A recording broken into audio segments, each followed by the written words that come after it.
Hello. Today we'll be landing the MiG-29A. However, it's dark and foggy. We can barely see anything in front of us. The difference between this HUD and the other Soviet planes is that we lack the rate of descent on the HUD. This makes it harder to land in such conditions.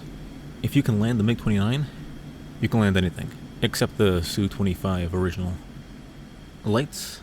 We want both types of lights on, so the gear lights as well, so we can actually see the runway. Otherwise, it's too dark. Flaps. Landing gear. It's important to enter the landing mode, since our vision is so poor. Without it, it's going to be hard to find the runway. Also, in these conditions, we want to follow it very closely or be a little bit above. I'm also going to keep my speed a little bit high and gradually reduce. Since I don't have the visual reference of the runway or scenery in the distance, I have to rely on the slope.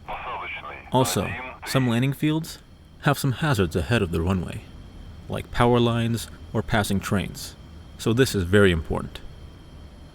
I'm only going to use my brakes today, and put my nose down as quickly as possible to demonstrate the shortest length of runway that we need. Also remember, we cannot deploy our air brakes while our landing gear is deployed. Don't forget to radio in. That way they turn on the lights for us. It makes it much easier to see the runway at night.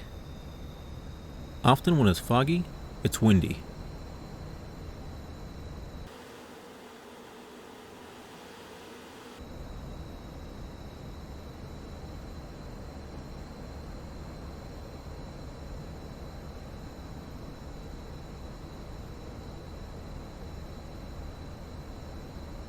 There's the runway.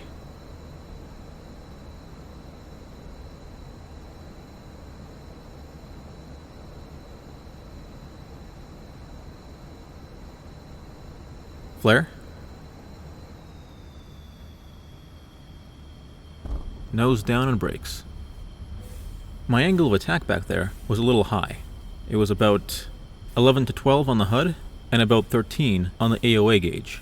About 10 on the HUD for 11 to 12 on the AOA gauge is ideal. 15 is a tail strike, so I was kind of flirting with it there.